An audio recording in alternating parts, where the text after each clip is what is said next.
Hi guys, my name is Crystal and welcome to my evening vlog. I'm here at my flat in Rochester where I've been most of the day apart from going out 3 times to walk Max. I haven't been to the shop this morning or this afternoon and I probably won't go this evening either.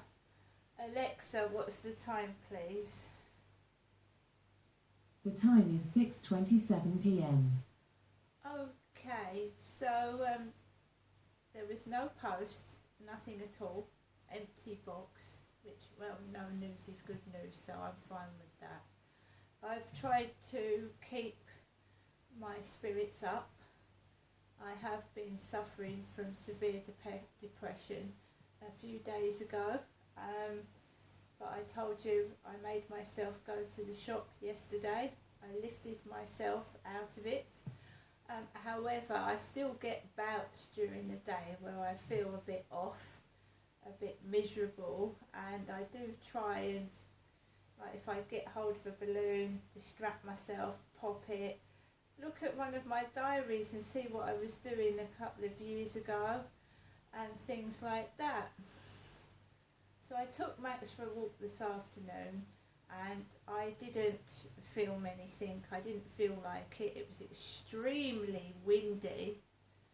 It was blowing me around the field. I managed to do a couple of TikTok videos and my account is private, so you have to request to use it. So I did a couple of TikTok videos whilst I was on the Rochester Riverside field walking Max. It really was windy. The wind was awful. This morning my cap blew underneath a car and it was coming off my head when I was taking Max out for a walk this afternoon. You know, it's raining, so I put my cap on. The weather's completely changed apart from the fact that it still is warm. People are going outside in shorts. It is warm and I feel overheated when I put trousers on and a jacket, but I'm going to keep doing that because I want to protect myself from the rain and the muddy field. So I had a phone call this afternoon and it was my mum. There's no voicemail. My mum, Jennifer, sounded in a really happy mood, a great contrast from yesterday. She said that she felt happy and she had lots of company. The men and women that were doing her bathroom were very, very good, and she asked if one of them would let her borrow their phone so she could call me. But I've got no message. So I got a call earlier on.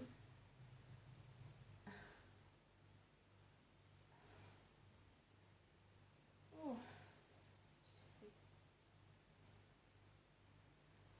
recent.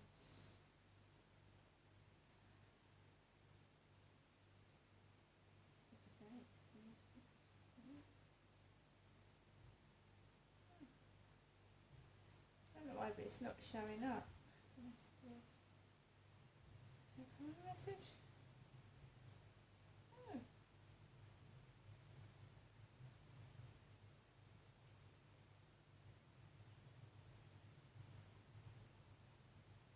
That's strange.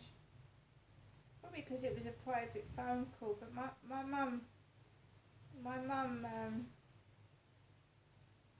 basically got one of the bathroom guys to call me.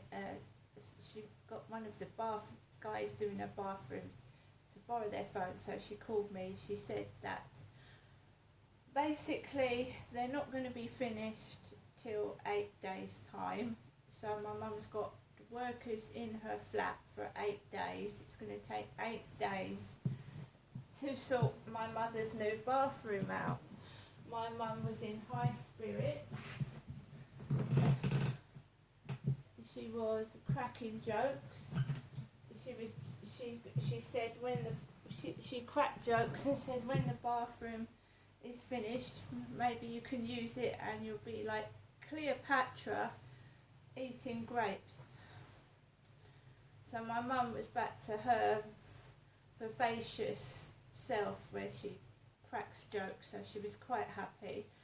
She said the men and women were doing a great job, and she was happy with all the company and the attention. So my mum's okay. She said that she was going to ask Sue to see if she could get her a phone, and she'd be contacting me in a few days. My mum said that she hadn't forgotten my birthday, and she would try and get a card sent out to me if she can.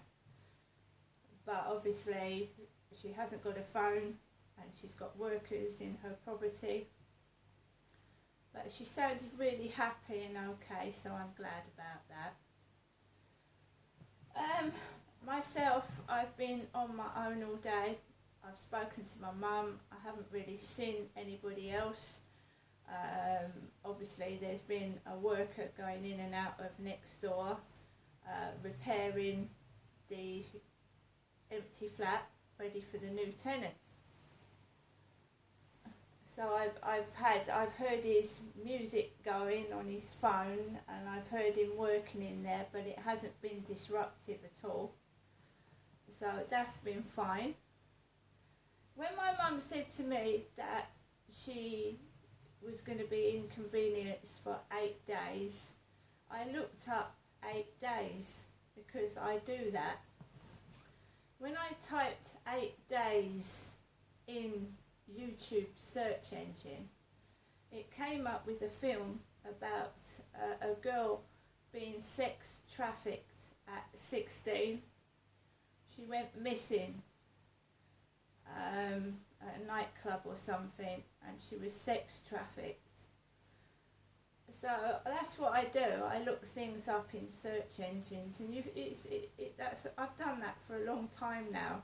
When someone says something to me, I look it up in a search engine, and you'd be surprised what you find out and what comes up. So 8 Days is a 2014 film about a 16-year-old girl being sex trafficked. She went missing at a nightclub or something, and I tried to get a copy of it on YouTube, but I can't. You can only see trailers. So I went into a thing that said free film, and you have to do things to get the free film. You have to click on something and do something. It's like a con. So it's a 2014 film, but I can't get a free copy of it. I think it's available on Amazon Prime, but I don't want to go all through that. I don't have an Amazon Fire Stick or anything like that, so maybe I'll see if I can get it on eBay or something on DVD. So I've just been in my flat. There's been no messages, nothing unusual, so it's been dead quiet around here, dead quiet, literally.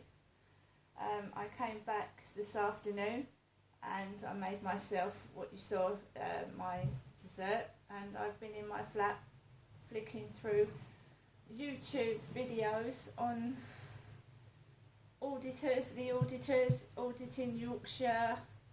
I've been watching more of Brian Harvey, flicking through his videos because I like some of the sample music that he was showing, and then that made me look at 1980s horror films, and I looked at the music soundtrack to Children of the Corn and Fright Night, and because I remember Children of the Corn, that's a horror film I first watched with my ex-husband when I was about to I stayed in a hotel with my ex-husband, and he put Children of the Corn on, which is a horror film. So that brought back memories. So I was listening to all these horror like soundtracks because I love music. I have a love for music. I love music even if there's no lyrics to it, just the soundtrack. So I was flicking through horror film music because what Brian Harvey was talking about piqued my interest, and I looked at horror films. And my mum called on somebody else's mobile and we chatted, and I've just been watching on and off YouTube stuff. I've got to take Max out for a walk a bit later on. I've been trying to find a torch that actually works and I can't, which has pissed me off a bit because it starts to get dark quite quickly after 7. It starts to get really dark quick, and I'm a woman on my own, and I've just got to maybe make do with a tiny little torch or a light from somewhere. So guys, I'm just going to put the radio on for a bit. Alexa, LBC Radio. LBC London from Global Player. In Europe, if the Brits are regarded as not quite good enough, then what about the rest of the European partners of the alliance? So yes, we have got to do better as an alliance. We've got to look to our capabilities. We've got to ensure that we don't just rely on America, not only for Ukraine, but more generally in looking after our interests around the world. So yes, we've got to do a good job over the next 15 months. We've also got to look at things like climate policy. I'm not sure where that leaves us today after what the Prime Minister was announcing. And we've got to find ways of working more closely, not less closely, with our European partners. Britain on its own will have less clout and less meaning, especially in a Trumpian world. We've got to engage with other Europeans to make a difference so the world is a better and safer place. Well, you talk about other European partners, and as a former ambassador to France and somebody who worked very closely in the old days with Prince Charles, now King Charles, you are perfectly poised to give me some analysis about very nice pictures of the King and President Macron on the Champs-Élysées and elsewhere. How much does France matter to the King, and how much do you think a royal visit like this matters to President Macron? From the King's point of view, France is a country of which he is very fond. I think he has paid 35 official visits to France. Guess this a bit from his mother. Prince of Wales and the King. Well, it's partly from his mother, but it's partly personal. He's very fond of France. He adores French cheese, French agriculture, French people, French climate. He loves to ski. He is somebody who is very fond of that country. His mother, of course, was very fond of it. And the other thing is that the French people are extraordinarily attached to the royal family. When I was there the day the Queen died, the left-wing Libération newspaper, the next morning, when she died, she was announced at 6:30 in the evening, she died. The next morning, the first 29 pages were about the Queen. And we should explain to people listening, this is essentially a communist newspaper. This is a communist newspaper. You wouldn't expect it to be hugely pro-monarchy. Yeah. But there it is. They're very fond, if not of their own kings and queens, of ours. And I think King loves going there. It's important, I think, for us, because France is our next-door neighbour, complicated but very close and extraordinary common interest in lots of ways. And let's not forget that for President Macron, his opposite number is not just the British Prime Minister. His opposite number, he's a head of state, is the King, or previously the Queen. So for the head of state, for our monarch in Britain to pay close attention to and to get on well with the President of France, and indeed presidents of other important countries, is a very important part of Britain's relationships with the rest of the world, and indeed, dare I say it, of our soft power. There you go, folks. Not everything tonight is going badly. So Peter Westmacott, thank you very much indeed for joining me tonight. Thank you. We turn now to get a more military view of these questions surrounding Trump and the Ukraine war. Before we came on air, I talked in the studio to Anders Fogh Rasmussen, the former Prime Minister of Denmark and Secretary General of NATO. I began by asking him for his general assessment of where the war in Ukraine is right at the moment. My overall assessment is that Ukraine will have a fair chance to win this war. That is, to kick out all Russian troops from Ukrainian soil. But obviously, the offensive is going a bit more slowly than we had expected. But we are to blame ourselves for that. For not supplying the weaponry. Fast enough. Yeah. So Putin exploited our hesitation to fortify his defenses in eastern Ukraine. So that's why. So my conclusion is we should provide everything the Ukrainians need as fast as possible without any restrictions. Because there is, in a sense, a time limit on this.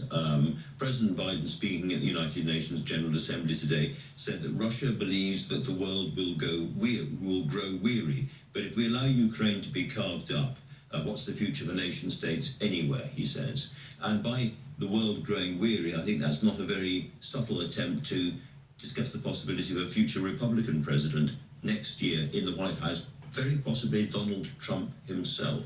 What is your view of the outlook for Ukraine if that happens? My view is that if the US retreats from world affairs, it will leave behind a void that will be filled by the bad guys. That is, Putin, Xi Jinping, Kim Jong-un, Assad, all the other dictators, they will exploit the vacuum that will be left behind when and if isolationists dominate American politics. We cannot allow Putin to get any success in Ukraine, because if he gets anything out of his invasion of Ukraine, it would send an extremely dangerous signal to the rest of the world. Xi Jinping would conclude, if Putin can take Crimea, then I can take Taiwan. And do you think other Western leaders, looking at what might or might not happen in the American elections, Right, guys, I've got to get ready to take my dog out for a walk before it gets too dark. I've got to try and find a light as well, some kind of light. Max has got his jumper. When it gets colder, I don't think he wants it on right now. But when it gets colder, he's got a nice jumper to put on. Yeah, guys, I hope everybody has a lovely evening. Things are pretty much the same. They're not going to change. They won't change. I can't change things by myself. I'm just one person. So when things stay the same, that's all that's going to happen. It's going to be the same all the time. I haven't the power to change things. I can advise, I can say my opinion, but I can't change things single-handedly. I'm going to get on with the rest of my day. I would like my life to mean something. I don't want it to just be wasted like it has been so far. But while things stay and nobody changes anything, it won't change. See you later.